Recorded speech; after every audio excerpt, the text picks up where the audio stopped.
The Arima Business Chamber says with over 2,000 positive COVID-19 cases recorded for the month of April alone, a 3-week lockdown is necessary since an increase in cases could overwhelm the healthcare system and have detrimental effects on the economy.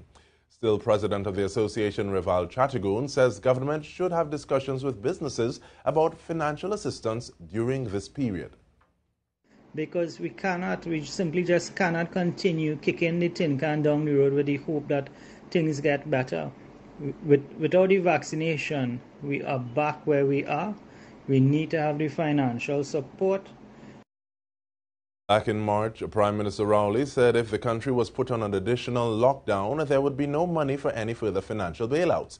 Meanwhile, President of the Greater San Fernando Area Chamber of Commerce, Kiran Singh, is lobbying for a few amendments to the restrictions, particularly those which mandate that restaurants should be closed. He says restaurants should have been allowed to continue curbside pickup and delivery services since employers in small and medium-sized companies may have to, in some instances, lay off workers permanently.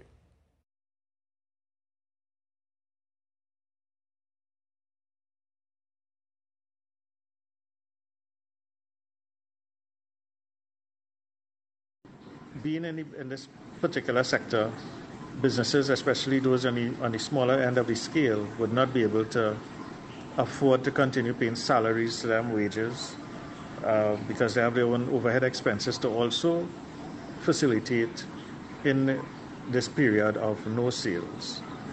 The Barkeepers and Operators Association is continuing its call for the banning of alcohol consumption for a period of 60 days.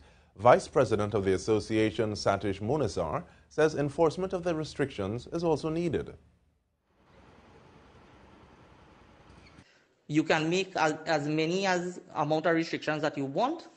If it is not properly enforced, it will not work. Enforcement is the key. So we need to step up enforcement across the country at all locations, not selectively.